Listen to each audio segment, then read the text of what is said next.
안녕하세요. 주권연구소 개관연구원 권호민입니다. 오늘 아침 햇살 주제는 북한 인민군 창건 75주년 행사 분석 두 번째 시간입니다. 북한의 열병식에 대한 서방의 반응을 살펴보겠습니다. 먼저 경제도 어려운데 열병식을 한 게 말이 되냐는 반응입니다.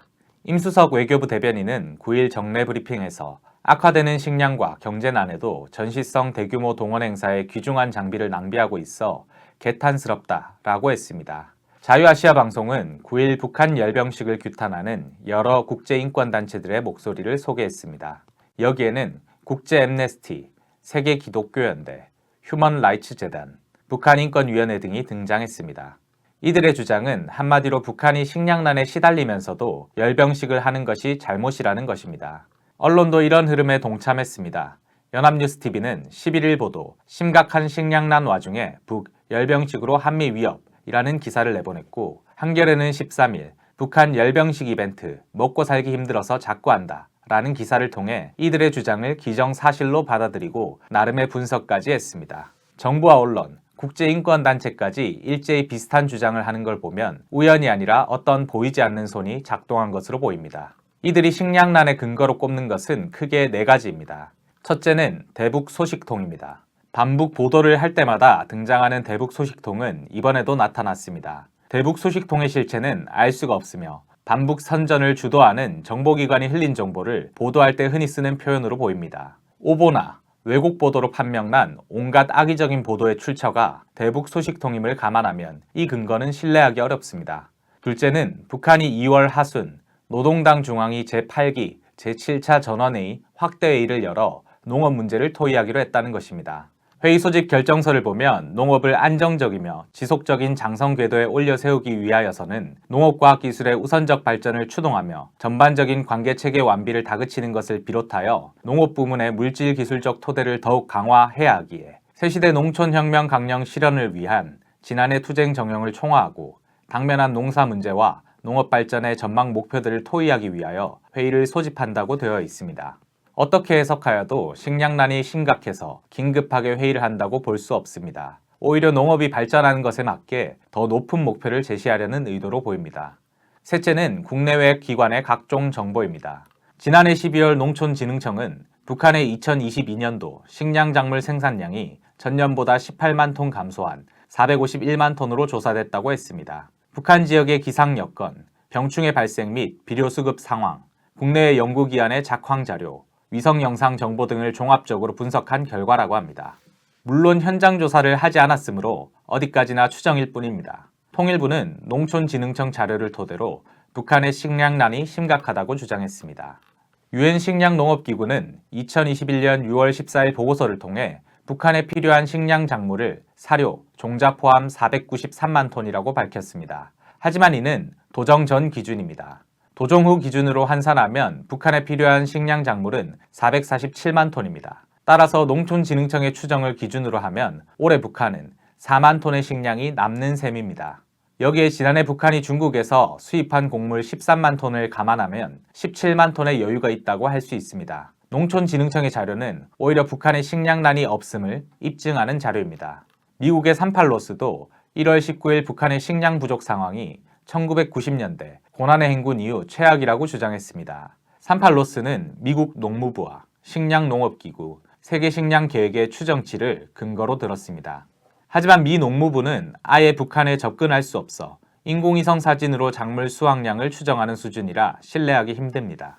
유엔 식량농업기구와 세계식량계획은 북한의 직원을 파견해왔지만 코로나19 사태로 직원이 철수하였고 지금까지 복귀를 못하고 있습니다. 따라서 최근 몇 년간 이들 기구의 추정치 역시 신뢰도가 높지 않습니다.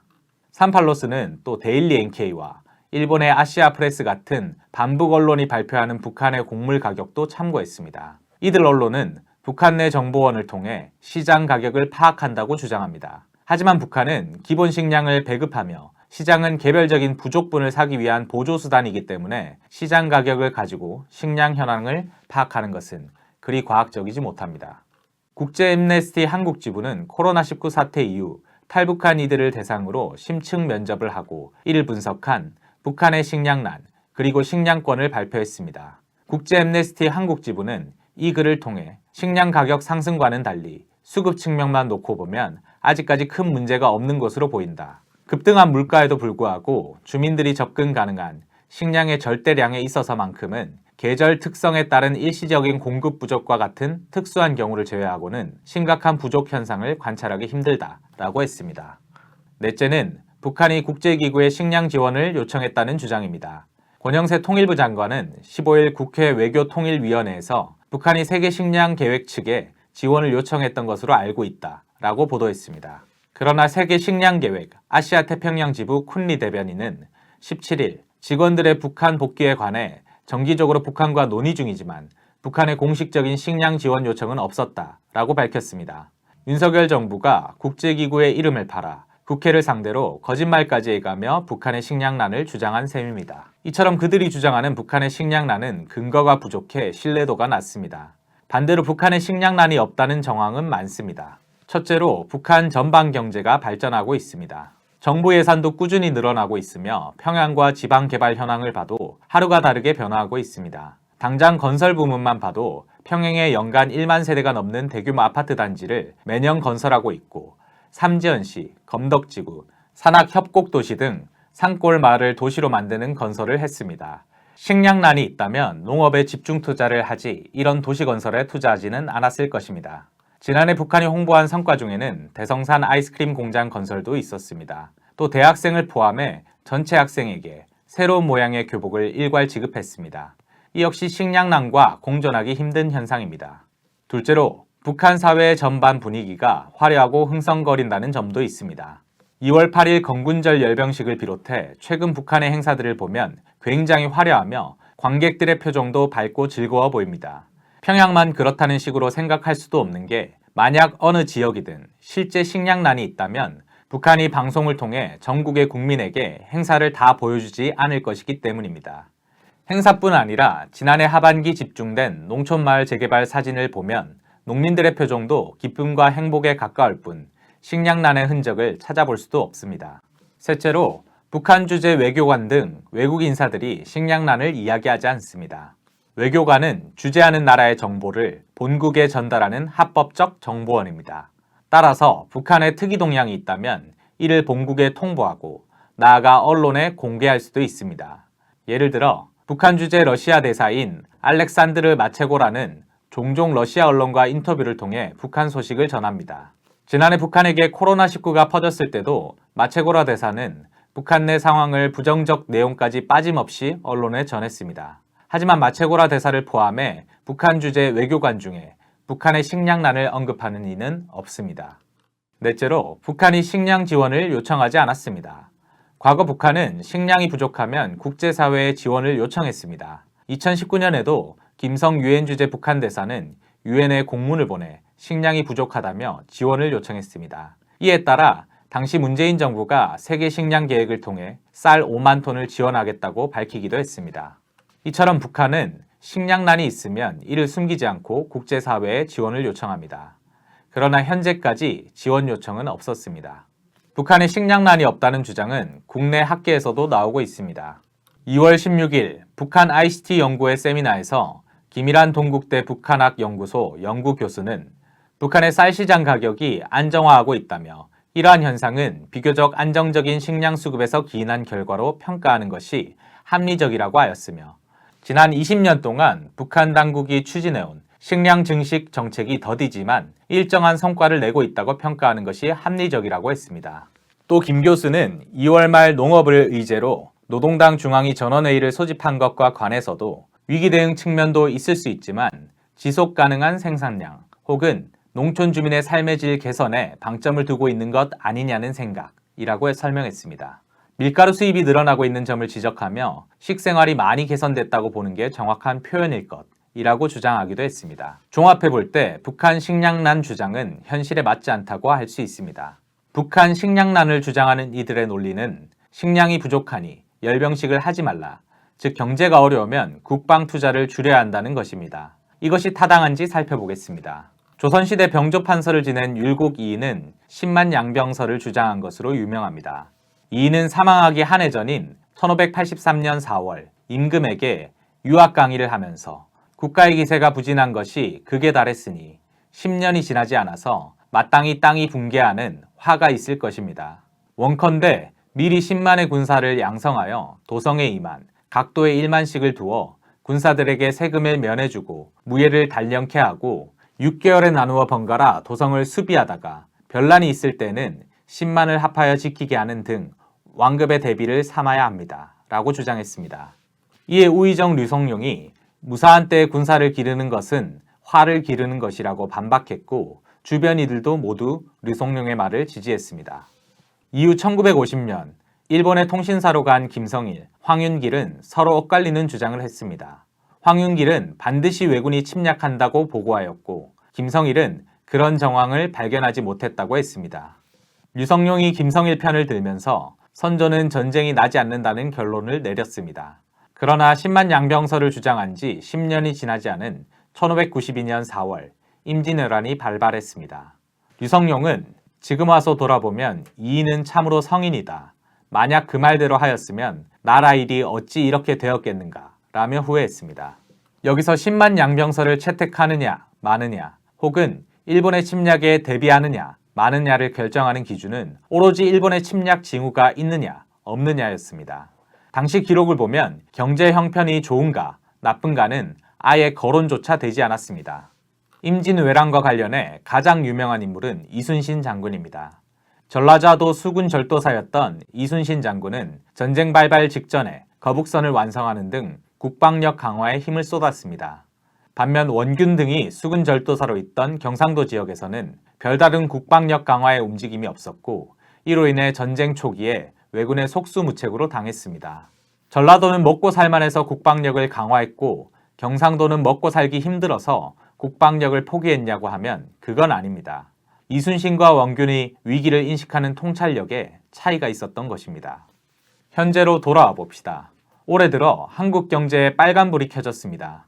역대급 무역 적자를 기록하며 심각한 경제 위기를 경고하는 목소리가 여기저기서 나옵니다. 난방비를 시작으로 각종 공공요금과 교통비 등이 오를 예정이며 물가 인상으로 서민 고통이 이만저만이 아닙니다. 하지만 국방비는 54조 6천억 원에서 57조 원으로 4%가 올랐습니다. 한국만 문제가 아닙니다. 세계 경제가 침체 위기에 빠져 있습니다. 미국, 유럽, 일본이 모두 경제 위기로 불안한 상황입니다. 하지만 미국은 국방비를 10%나 인상했습니다. 비국방 예산을 6%만 올린 것과 비교됩니다. 여기에 우크라이나와 나토 긴급 지원을 위한 450억 달러는 별도로 책정했습니다. 유럽 주요국도 우크라이나 전쟁으로 막대한 경제 피해를 보았지만 국방비를 일제히 올렸습니다. 잃어버린 30년이라는 말이 있을 정도로 장기 불황에 시달리는 일본은 지난해 경제 성장률이 1.1%에 머물렀지만 올해 국방비는 무려 26%나 인상했습니다. 군국주의의 발동이 걸렸기 때문입니다. 경제가 어려우면 국방 투자를 줄여야 한다는 논리를 기준으로 보면 모두 심각한 문제 국가들입니다. 하지만 국제인권단체나 언론, 전문가들은 이를 지적하지 않습니다. 좀 더 극단적인 예를 들어봅시다. 우크라이나는 현재 전쟁으로 인해 경제가 심각하게 파괴되었습니다. 율리아 스비리덴코 우크라이나 경제부 장관은 지난해 국내 총생산이 무려 30.4%나 감소했다고 밝혔습니다. 그런데 올해 국방 예산은 4배나 증가해 전체 정부 예산의 50%까지 차지합니다. 국제인권단체의 눈으로 보면 말도 안 되는 현상입니다. 하지만 어떤 단체나 인사도 우크라이나의 국방비 증액을 비난하지 않습니다. 이렇게 보면 국방력 강화의 기준은 경제 여건이 아닌 외부 위협의 수준임을 알 수 있습니다. 외부 위협이 전혀 없는 나라가 경제적인 여유가 있다는 이유로 국방비를 대폭 늘리는 것도 말도 안 되고 외부 위협이 심각한 데다 경제가 어렵다는 이유로 국방력을 포기하는 것도 말이 안 됩니다. 오로지 외부 위협이 어느 정도인지를 정확하게 파악하고 이에 상응하게 국방력을 키워야 합니다. 그렇다면 북한이 처한 외부 위협 수준은 어떤지 살펴봅시다. 북한을 위협하는 주된 국가는 미국입니다. 바이든 정부는 지난해 10월 28일 국방전략을 발표해 북한이 미국이나 한국 등 동맹국을 상대로 핵을 사용하면 정권을 끝장낼 것이라고 명시했습니다. 미국은 한국의 전략무기를 배치하는 수준으로 자주 투입하기로 하고 실제로 훈련을 명분 삼아 수시로 투입하고 있습니다. 트럼프 정부 시절에는 대북 선제 핵 공격을 검토했습니다. 마이클 슈미트 뉴욕타임즈 기자가 존 켈리 전 백악관 비서실장 등과의 인터뷰를 담은 책 도널드 트럼프 대 미국에는 트럼프 전 대통령의 트위터보다 켈리 전 비서실장을 더 두렵게 한 것은 닫힌 집무실 문 뒤에서 트럼프 전 대통령이 끊임없이 전쟁을 원한다고 말했다는 사실이라며 트럼프 전 대통령은 용감하게도 북한을 상대로 핵무기를 사용하는 아이디어를 논의했다는 내용이 나옵니다. 실제로 트럼프 대통령은 유엔 총회 연설에서 북한을 완전히 파괴한다는 막말을 내뱉었습니다. 이전 정부들도 비슷하게 북한을 선제 핵공격 대상으로 명시하고 세계 최대 규모의 한미연합훈련을 북한 코앞에서 매년 2차례 이상 진행했습니다. 미국은 그동안 세계 여러 나라와 전쟁을 직간접적으로 하였고 내전에도 개입했습니다. 이를 감안하면 북한은 미국이 충분히 자기를 공격할 것이라고 여길 것입니다. 그것도 선제 핵 공격을 할 것으로 여길 것입니다. 그렇다면 북한이 이에 상응한 대비를 하는 것은 북한 처지에서 당연합니다. 북한은 핵공격 위협에 상응한 대비로 핵무장을 선택했습니다. 여기서 주목할 지점이 하나 있습니다. 북한은 경제난 속에서 국방력에 많은 투자를 하였고 특히 핵 개발에 힘을 쏟은 결과 핵 보유에 성공했습니다. 그러자 재래식 병력에 여유가 생겼습니다. 이에 북한은 경제 핵무력 병진 노선을 경제 총집중 노선으로 전환하고 군인과 군수시설을 민간경제 개발에 투입했습니다. 지난해에도 평양 1만 세대 아파트 단지를 비롯해 주요 건설 현장은 대부분 인민군이 도맡아서 했습니다. 또한 군수공장에서 5,500대의 농기계를 생산해 황해남도에 공급하기도 했습니다. 두 번째 살펴볼 반응은 여성 후계자 불가론입니다. 북한 언론에 김정은 국무위원장의 자제가 자주 등장하면서 국내외에서는 이상한 논쟁이 벌어졌습니다. 자제가 딸이기 때문에, 즉 여성이기 때문에 후계자가 될 수 없다는 주장과 그에 대한 반박입니다. 다수의 전문가가 후계자 불가론을 주장하는데 그 근거는 북한의 유교식 가부장적 문화, 남존 여비 사상이 뿌리 깊게 남아있고 여성의 지위가 낮다는 것입니다. 권영세 통일부 장관도 2월 15일 국회에 출석해 북한 체제의 가부장적 성격을 감안할 때 여성 세습 부분이 과연 맞느냐는 의문도 많다라고 언급했습니다. 후계자로 가능하다는 주장의 대표는 정성장 박사입니다. 정 박사는 북한의 후계자론에서 수령의 후계자가 남자인가 여자인가는 그렇게 중요하지 않다라고 주장하면서 김정은 국무위원장과 관련해서도 남존 여비 사상이 강하지 않은 것으로 판단된다라고 했습니다. 여기서 후계자 여부는 논외로 하고 북한 사회의 남존 여비 사상이 뿌리 깊고 실제로 여성의 지위가 낮은지 살펴봅시다. 북한은 김일성 주석, 김정숙 여사, 김정일 국방위원장을 백두산 3대 장군이라고 부릅니다. 북한은 김일성 주석이 항일 무장투쟁 과정에서 일제를 몰아냈고 한국전쟁에서 16개 다국적 군을 상대로 승리했으며 김정일 국방위원장은 김일성 주석의 뒤를 이어 미국을 중심으로 한 서방연합 세력의 위협을 분쇄했다고 설명합니다.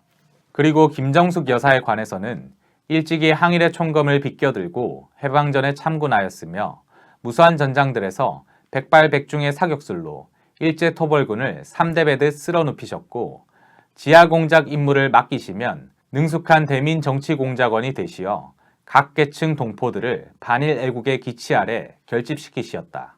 인민군 장병들에게 백발백중하는 명사격 묘리도 가르쳐 주시고 민족수의 의지도 심어주시며 이북 땅에 자위의 무적군단들을 키우셨다 라고 소개합니다. 북한은 백두산을 신성하게 여깁니다. 그래서 백두산 3대 장군은 북한에서 단순히 훌륭한 인물의 의미가 아니라 신성한 위인의 의미가 있습니다. 그런 위치에 있는 3명 중 1명이 여성이라는 점을 주목해 봐야 합니다. 북한에서 김정숙 여사는 북한 국민의 귀감이며 특히 북한 여성이 본받고 딸을 추앙의 대상입니다. 그런데 북한이 김정숙 여사를 전형적인 봉건적 여성상이 아닌 빨치산 여장군으로 소개하고 있는 점도 인상적입니다. 1930년대 김일성 주석이 이끌던 조선인민혁명군에는 여성 대원으로만 구성된 중대가 있었다고 합니다. 이 중대도 다른 중대와 똑같이 전투 임무를 수행했습니다. 그리고 북한의 여성 부대는 지금도 세계 1위 규모를 자랑합니다. 아직도 여성만으로 부대를 꾸리면 큰일 난다고 여기는 한국과는 전혀 다른 정서입니다. 북한 고위직의 인물을 보면 한국에도 널리 알려진 여성들이 있습니다. 먼저 김여정 노동당 중앙위원회 부부장이 있습니다. 김여정 부부장은 최고인민회의 대의원, 국무위원회 위원이며 노동당 중앙위원회 정치국 후보위원을 지냈습니다. 또 2018년 2월 10일 김정은 국무위원장의 특사 자격으로 청와대에서 문재인 대통령을 접견하여 김정은 국무위원장의 친서를 전달했습니다. 국내 전문가 중에는 김여정 부부장을 2인자라고 주장하는 사람도 있으며 후계자라는 이야기도 있습니다. 국내에서는 김여정 부부장이 단지 김정은 국무위원장의 여동생이라는 이유만으로 고위직에 올라간 것처럼 인식하지만 실제 김여정 부부장을 만나본 사람들은 달랐습니다. 김여정 부부장을 3번 이상 만났다는 박상권 평화자동차 사장은 한마디로 부지런하다, 보통 내기가 아니다, 싹싹하다, 시아버지 나이에 해당하는 노회한 군 원로를 처음 만나서는 안녕하십니까 하고 악수를 청하고 능청스럽게 이야기를 건넨다. 갑작스러운 악수의 논란은 고령의 당 간부들에게 오히려 열심히 한다고 들었습니다 라고 선수를 친다. 거침없다. 친화력이 대단하다 라고 했습니다. 연합뉴스 2018년 2월 12일자 보도는 김여정 부부장을 직접 만난 청와대 관계자 말을 인용해 조용하면서도 잘 웃고 겸손하다. 대화할 때는 경청하려고 노력하는 모습을 보였다. 어른에 대한 예절이 몸에 밴 것 같았다 라고 평했습니다. 2018년 평창 동계올림픽 당시 국내 공연단 단장으로 활약한 현송월 단장도 고위직에 있습니다. 모란봉악단과 삼지연 관현악단 단장 출신이며 노동당 중앙위원회 부부장을 역임했고 지금은 노동당 중앙위원회 위원입니다. 현송월 단장은 2015년 12월 중국으로 공연을 하러 갔다가 갑자기 취소하고 돌아간 것으로 유명합니다. 당시 중국은 공연 배경화면에서 핵미사일을 빼라고 요구하였고 현 단장이 토시 하나도 고칠 수 없다라고 거부하면서 공연을 취소해버린 사건입니다. 북중 관계에 심각한 영향을 끼칠 수도 있는 사안을 단독으로 결단할 정도면 보통 인물이 아님을 짐작할 수 있습니다. 최고인민회의 대의원이자 노동당 중앙위원회 정치국 후보위원인 최선희 외무상은 북한 최초의 여성 장관으로 매우 독특한 이력을 자랑합니다. 고아 출신이며 외교부 통역과 직원으로 출발해 20년 동안 통역을 하다가 실력을 인정받아 2010년 외무성 북미국 부국장이 되었고 2016년에 북미국 국장 겸 미국 연구소 소장이 되었습니다. 그 후 5년 동안 외무성 부상, 외무성 제1부상을 거쳐 외무상이 되었으니 초고속 승진을 했다고 할 수 있습니다. 국내에서는 대미외교 전반에 걸쳐 폭넓은 지식을 갖춘 전문가로 알려져 있습니다. 1946년 발표된 북조선 임시인민위원회 20개조 정강 가운데 5조의 내용은 전체 국민들에게 성별, 신앙 및 자산의 다소를 불구하고 정치, 경제, 생활, 제조건에서의 동등한 권리를 보장할 것입니다. 성별에 따른 차별을 금지한 것입니다. 북한은 이에 따라 같은 해 7월 30일 남녀평등권에 대한 법령을 발표했습니다. 여기에는 선거권, 피선거권 보장, 강제결혼 금지, 이혼의 자유, 양육비 소송권 인정, 일부 다처제 금지, 성매매 금지 등 봉건적 여성 억압 제도와 문화를 타파하는 내용이 들어 있습니다. 참고로 한국에서 여성 권익을 위한 최초의 법은 1987년 제정한 남녀 고용 평등법입니다. 이후 북한은 여성의 가사 부담을 덜기 위해 1976년 어린이 교육교양법을 추가로 제정했습니다. 북한은 일찍부터 영유아 보육에 관심을 두고 모든 기업소, 협동농장과 동해 타가소를 의무적으로 설립하여 무상으로 보육하도록 했습니다. 북한의 타가소는 1948년 처음 설립된 이후 1953년 64개, 1963년 6,704개로 급증했습니다. 여성의 사회 진출을 가로막는 주된 요인 가운데 하나가 영유아 보육 문제인데 북한은 타가소를 통해 여성의 사회 진출을 보장했습니다. 참고로 한국의 경우 1961년에야 아동복리법을 제정하여 타가소와 관련된 규정을 마련했습니다. 하지만 한국에서는 북한의 타가소 운영을 아동학대처럼 묘사하며 비난해왔기에 어린이집에 대한 부정적 인식이 강했고 1980년대까지도 어린이집을 찾기 어려웠습니다. 1990년에 와서도 어린이집은 1919개에 불과했습니다. 한국 사회에서 여성의 사회 진출이 늦은 원인 중 하나였습니다. 북한은 2010년 여성권리보장법을 제정해 기존의 여성관리 보호 규정을 더욱 구체화했습니다. 여기에는 가정폭력 금지, 임신 여성 야간 노동 금지, 결혼, 임신, 출산을 이유로 한 해고 금지 등의 내용이 담겼습니다. 이 법에 따르면 북한 여성은 산전 60일, 산후 180일로 도합 240일의 출산 휴가를 보장받으며 100% 유급 휴가라고 합니다. 이는 세계적으로 볼 때 영국 다음으로 긴 유급 휴가입니다. 단 영국은 급여의 90%만을 받습니다. 참고로 한국의 출산 휴가는 90일입니다. 지금까지 북한에서 여성의 사회적 지위가 어떠한지 알 수 있는 몇 가지 사례를 살펴봤습니다. 북한의 인민군 창건 75주년 행사에 관한 서방의 반응은 위와 같이 현실과 맞지 않고 비과학적이며 편파적입니다. 서방이 이런 주장을 하는 배경에는 북한에 대한 강박이 있기 때문입니다. 북한은 낙후하다. 낙후해야 한다는 강박이 있습니다. 또 북한은 비정상이고 악마다. 아니, 악마여야 한다는 강박이 있습니다. 이런 북한에 대한 강박을 잘 표현해주는 게 부시 행정부 시절 백악관 국가안보회의 아시아 국장을 지낸 빅터 차 교수의 책 제목 불가사의한 국가, 북한, 과거와 미래입니다. 이 책의 원제를 직역하면 불가능한 국가입니다. 차 교수는 북한이라는 나라 존재 그 자체가 시대착오적이기 때문에 존재하는 게 불가능한 나라라고 주장합니다. 자기 머리로 이해하지 못하니 눈앞에 분명히 존재하지만 존재하는 게 불가능하다고 여긴 것입니다. 북한에 대한 강박은 잘못된 인식을 낳습니다. 그리고 잘못된 대북 인식은 잘못된 대북 정책으로 이어집니다. 북한의 대륙간 탄도미사일을 보고 종이로 만든 모형이라고 여기는 사람과 진짜 미사일이라고 여기는 사람이 구상하는 대북 정책은 하늘과 땅 차이일 것입니다. 북한에 대한 강박을 가진 이들이 수십 년째 북한은 곧 망한다는 주장을 태연히 반복합니다. 2021년 1월부터 3년째 북한이 조만간 7차 핵시험을 할 것이라고 주장하면서도 아무런 수치심을 느끼지 못하는 정부 고위 인사들이 한미 양국에 질비한 이유도 여기에 있습니다. 이들은 자국 내 대북 정책만 엉터리로 만드는 게 아니라 유엔 무대에서도 억지 주장을 펼치고 국제 외교를 교란합니다. 이들은 우리가 발사한 미사일은 통상적인 훈련이지만 북한이 발사한 미사일은 도발입니다.